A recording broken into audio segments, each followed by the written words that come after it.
भारत में 5 दिन बाद 40,000 से कम आए कोरोना केस, 24 घंटे में 219 लोगों की मौत। ट्रिब्यूनल में नियुक्तियों के लिए 1 हफ्ते की मोहलत, सुप्रीम कोर्ट ने कहा हमारे सब्र का इम्तिहान न लें। 12 सितंबर को ही होगी नीट परीक्षा, सुप्रीम कोर्ट का स्थगित करने से इनकार। आंदोलन की भावी रणनीति का जिक्र करते हुए बोले किसान नेता राकेश टिकैत, सरकार शर्त लगाएगी तो वार्ता का कोई फायदा नहीं। काबुल में सरकार गठन के लिए बड़ा समारोह करने की तैयारी कर रहा है तालिबान। पाकिस्तान, तुर्की, कतर, रूस, चीन और ईरान को भेजा न्योता। तालिबान ने प्रेस कॉन्फ्रेंस कर किया पंजशीर पर कब्जे का ऐलान। जबीउल्लाह मुजाहिद ने कहा किसी तरह भेदभाव नहीं होगा। और पाकिस्तान ने किया T20 वर्ल्ड कप के लिए टीम का ऐलान। उधर कोच मिसबाह उल हक और गेंदबाजी कोच वकार यूनुस ने दिया इस्तीफा।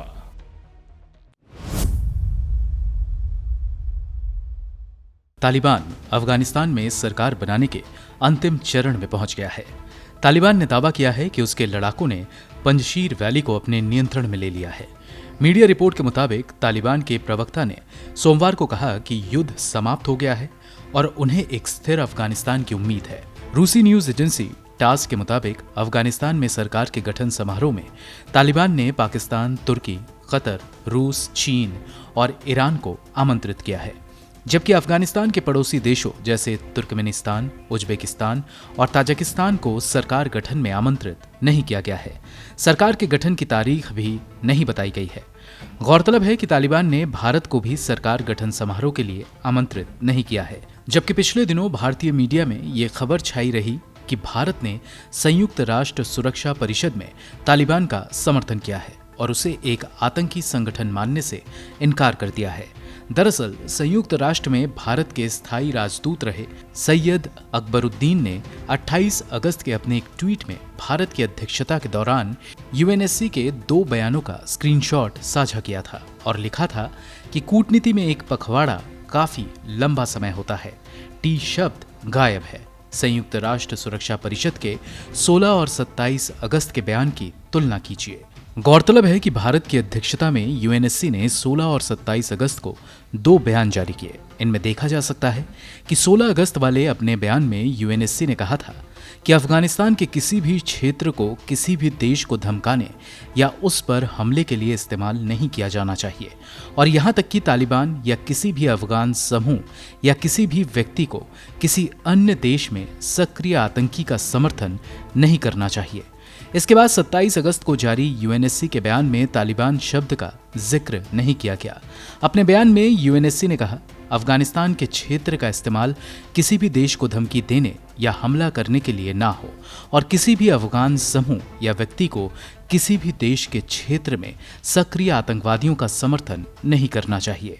इसके बाद कतर की राजधानी दोहा स्थित भारतीय राजदूत दीपक मित्तल ने तालिबान के राजनीतिक कार्यालय के प्रमुख शेर मोहम्मद अब्बास तानिकज़ई से 31 अगस्त को मुलाकात भी की थी। हालांकि ये कहा जा रहा था कि भारत और तालिबान के बीच पिछले कई महीनों से बातचीत चल रही थी, लेकिन आधिकारिक तौर पर 31 अगस्त को बात हुई। भारत ने कहा था कि ये मुलाकात तालिबान के अनुरोध पर हुआ है, लेकिन जानकार कहते हैं कि ऐसा होना दर्शाता है कि भारत का रुख बदल रहा है।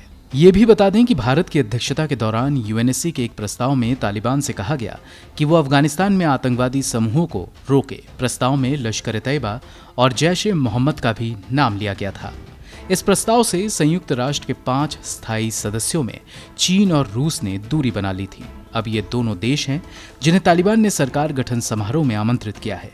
ऐसे में ये सिर्फ भारत ही नहीं बल्कि दुनिया के लिए भी चिंता का सबब है। ब्यूरो रिपोर्ट, गो न्यूज।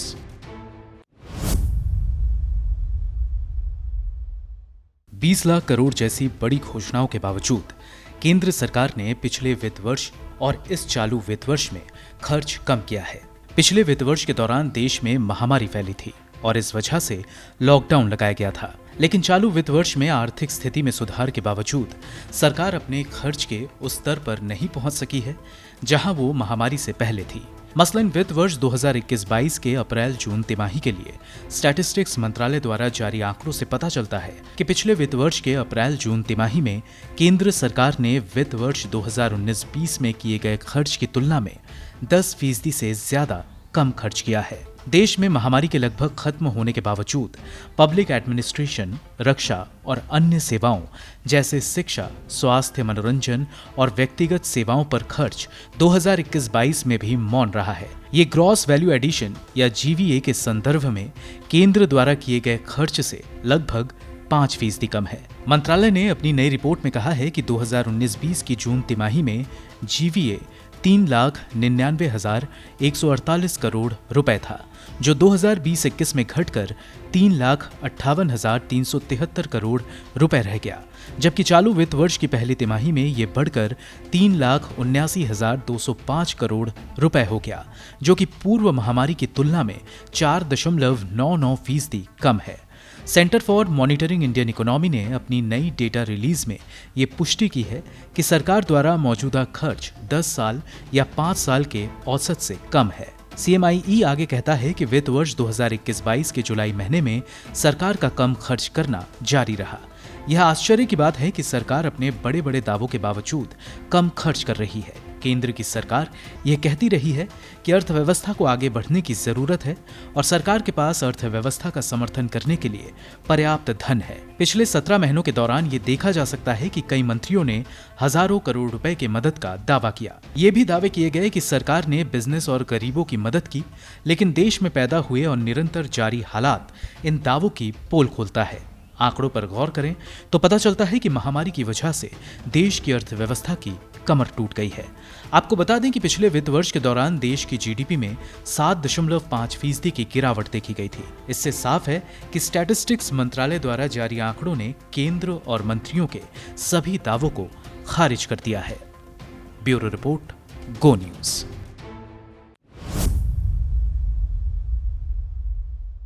पड़ोसी देश श्रीलंका में किसान सड़कों पर उतर आए हैं। खाने पीने, फल सब्जियों के दाम आसमान छू गए हैं। श्रीलंकाई सरकार द्वारा कृषि को लेकर किए गए कथित बदलाव के बाद देश में ये संकट आ गया है। महिंदा राजपक्षे के नेतृत्व वाली सरकार ने 29 अप्रैल को देश में रासायनिक उर्वरक और दूसरे कृषि रसायनों के आयात पर प्रतिबंध लगाने का ऐलान किया था। श्रीलंकाई सरकार द्वारा ऐसा इसलिए किया गया था ताकि खेती को जैविक कृषि या ऑर्गेनिक फार्मिंग पर शिफ्ट किया जा सके। हालांकि सरकार का ये फैसला उसी पर भारी पड़ गया और किसान सरकार के विरोध में आ गए हैं। खाने पीने और फल सब्जियों के दाम में अचानक उछाल से श्रीलंकाई सरकार ने देश में आर्थिक आपातकाल लागू कर दिया है। दरअसल सरकार ने केमिकल रसायनों के आयात पर प्रतिबंध लगाते हुए आदेश दिया था कि किसानों को खेती के लिए जैविक रसायनों का ही इस्तेमाल करना होगा। हालांकि किसानों का दावा है कि फर्टिलाइजर की कमी से उनकी फसलें प्रभावित हो रही हैं। रोज इस्तेमाल होने वाले उत्पाद जैसे चीनी, प्याज के दाम 2 गुने तक हो गए हैं। श्रीलंका के जनगणना और सांख्यिकी विभाग के आंकड़ों के मुताबिक अगस्त महीने में वहां खाने पीने के सामान के दाम 11.5% तक बढ़ गए हैं। ऐसा माना जा रहा है कि सरकार ने खाने पीने के सामान में कमी के चलते ही आपातकाल लागू किया है ताकि जमाखोरी से बचा जा सके। सेंट्रल बैंक ऑफ श्रीलंका के मुताबिक वार्षिक महंगाई दर अगस्त के महीने में बढ़कर 6% हो गई है, जबकि इससे एक महीने पहले ये 5.7% थी। महंगाई दर में हो रही बढ़ोतरी की एक वजह ये भी है कि अमेरिकी डॉलर के मुकाबले श्रीलंकाई करेंसी 7% से ज़्यादा गिर गई है। इसके अलावा श्रीलंका के विदेशी भंडार में भी 62% की गिरावट देखी गई है।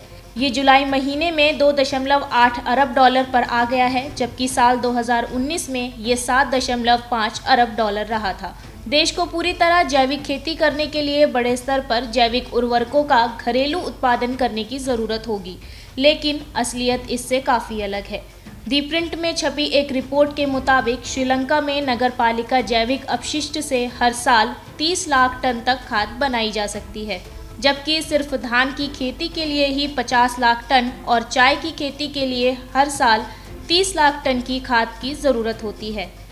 सरफरोशी मोमिन, गो न्यूज़।